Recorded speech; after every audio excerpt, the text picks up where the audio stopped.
all, welcome back to the channel. Now I thought I'd drop a little video doing a Q&A and explaining what I've got planned for the car in 2021. I do apologise for content being a bit slow, what with lockdown and me working so many hours, I just hadn't had the time. I did have quite a few car reviews to drop for you, but unfortunately lockdown did hit and has completely ruined all plans. And also a massive thank you to everyone who watched the last video, which was Ben's Honda S2000, and give it a like. Say hello to the camera. I'm trying to film you. I'm trying to do this. And you are in my fucking way. Yes, okay. Say hello to the camera. Okay, now you must go. Okay? Go. You must be free, doggy, go. Right, so the first question is from RS Luke, who asked, did you notice any difference with the WaterMeth kit, as many tuners say it is pointless for the ST and RS? My answer to that is, are the STs and RSs low temperature cars? I always thought they're a bit higher than the average car, hot hatch. So yes, the answer to that is yes, I did notice a difference. Whatever tuner is saying that, I must respectfully disagree. I'm no tuner, I'm no master mechanic, but I definitely noticed a difference when the before and after picking the car up from having the meth fitted. It didn't feel faster, it just felt smoother when going through the gears. It went on track, it didn't overheat once, thrashed it pretty much most of the day, didn't fail whatsoever. Whatever tuner said that, I wouldn't be going to them anyway. So the next question is from Stefan/SMG Automotive. He has their YouTube channel, check it out. And he's asked me, why did you start YouTube and what are your plans for the future?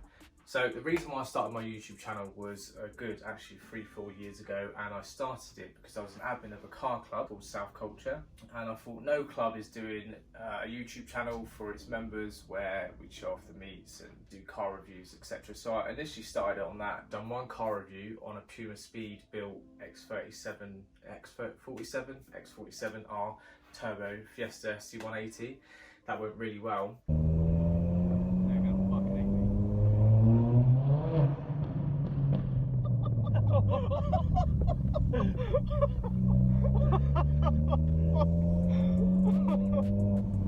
Did I even get that? I fucking did. But then couldn't maintain it because I was just too busy with life, working, trying to progress my career, buy my house, etc. So hit the nail on the head there. Obviously regened it a few months back. Plans for the future are, well, to be fair, I do not want to be a massive YouTuber.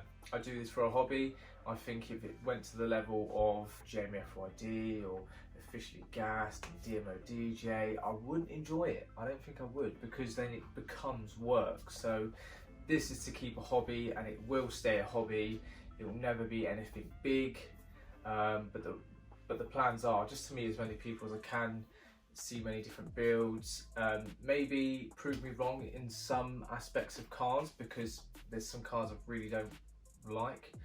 Maybe see another side of certain cars. So yeah, this is a nice little journey actually. So the next question is from James Keast, has asked me what top 5 track cars I have driven or would like to drive. I've only ever driven 3 cars on track, which was Greasy, which is our Black Mini, then you have Tommy Gun 1, which is the grey one, then you have my Focus.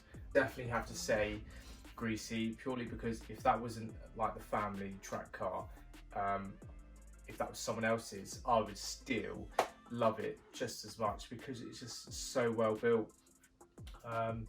It's 328 brake in a car that weighs about 900 kilos, give or take. It's just a well built track car, and I would love to drive it even if it was someone else's. The next one would be Mick's Focus ST, who's running the TXX turbo setup from Dream Science.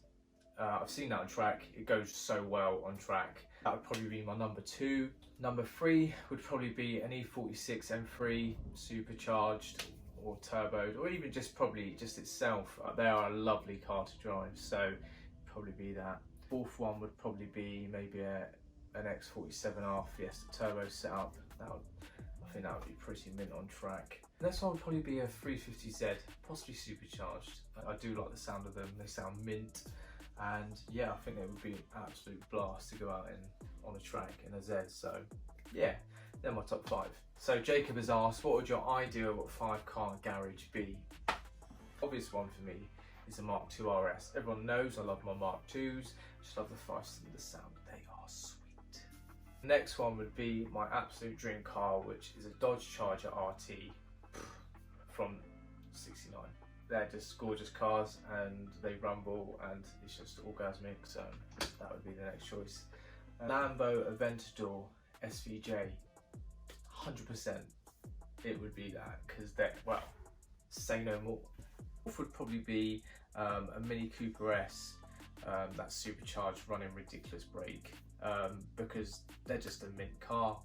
I'm trying to stay away from the obvious options of like Toyota Supra, twin turboed, all that malarkey. So I would say supercharged 350Z, because I like Zs. I'll also like twin turbo, Skylines, Supras, all the rest of it, but they're just everyone's choice. So yeah, I would say a supercharged 350Z. That would be my 5-car garage. So next question is from Reese. When are you going to get a big black wang? Well, I am in talks of getting what I call a proper WRC wing being made up, because I don't like the one that is on your car actually. It's not to my taste. I really like the one that is on Russell's ST with the fins and the short sides. I love that style. That is what I would see on a WRC car, and that is what I want the Focus to be in terms of styling, is a WRC setup. So I am in talks with someone to make me one of those, whether it be from fiberglass or carbon fiber, I don't know yet, but I am in talks of getting one. So that KMSR has asked, what is next after the ST? Good question, but I don't actually know. I really don't know. And the thing is, getting so close to finishing the car now, which you'll find out in a minute, I honestly do not know what is going to be next. I've looked at so many cars, I don't know. But the ST will definitely be staying. It's not going anywhere. I've plowed too much money into it.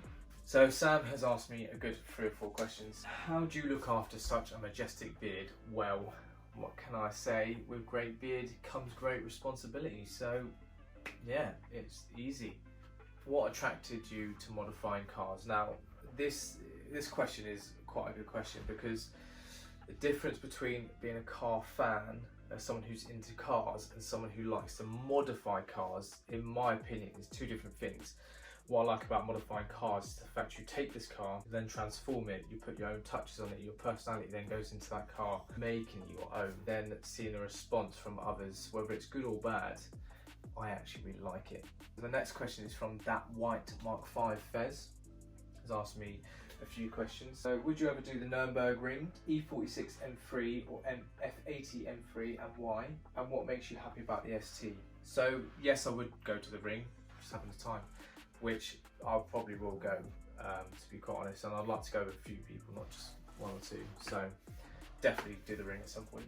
E46 or F80 M3. Now it's an obvious choice for me. It would be the E46 M3 out of any BMW, apart from an E92.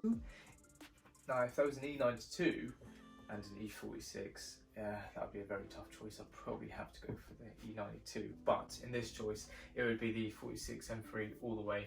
What makes you happy about the ST? Well, what makes me the happiest is the fact of seeing what it was to what it is now. A lot of effort and time has gone into it, even to the point like I've gone short because I've wanted to build the car so much. And just seeing from what it was the day I picked it up to what it is now really makes me eager to finish it. Which brings me on to the next part of the video. So let's start from December 2020. Now, I've been in contact with a guy that makes WRC wings in the style that I want, and he's a bit busy at the moment, but he said in March time, give me a message and we will make you a WRC wing. They're going to be using my car. Obviously, I'm going to get the wing at a good rate.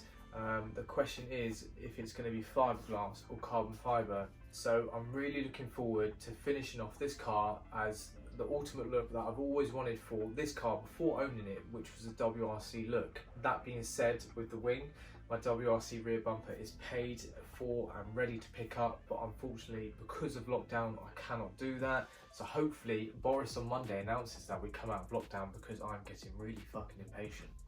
With those two things, I've also purchased a Turbo Max in 18-inch, which will be sprayed gold. I feel like these wheels will really complement the WRC look that I'm going for. The XXRs are a good wheel, but for me, the Turbo Max will finish off the look of the Focus for the WRC / rally look. So that is what I'm going for with the exterior side of things. Which leads me on to my big announcement. So if you follow me on Instagram, you'll see that I have booked in to have the car fully forged with Matt Lewis Motorsport, which I cannot wait. This has been a very long time coming and has always been a part of my plans since owning the Focus. So the build should be good for about 600 brake for what I've got planned for it. We're including phase 2 cams. Now the turbo I've gone for is the Dream Science TXX hybrid turbo setup. Now I've seen a lot of people run this turbo on standard internals and hit 370, hit 378, 380 on standard internals. Now I spoke to Carl and I was really honest and said, look, I've always wanted to hit that 400 brake mark. I've always been told it's a sweet spot for these cars, and I personally feel that if you're not running Cyvex and you're going over about 420, I think it's a bit of a waste of power anyway, because you just can't put it down without Cyvex, in my opinion. Carl has agreed that with the water meth and the phase 2 cams and the fully forged lump, there is no reason why the mapping cannot be pushed or extended to that close to that figure. That will be happening on the 25th of May. So I'm really looking forward to seeing how the car just is transformed by the forging, the cams, the turbo setup. Obviously being on the Mod X for so long, going from that to the other end, I just can't wait to see the difference, feel the difference, and have some fun in it. I hope you're excited and looking forward to seeing how the car progresses within the next few months. Obviously I'll be doing videos of the build. Hopefully lockdown will be lifted soon, so if you do want to have your car reviewed, please drop me a message on Instagram, drop a comment on YouTube, or just message me on Facebook. Massive thank you to everyone who's dropped some questions for this video. Peace.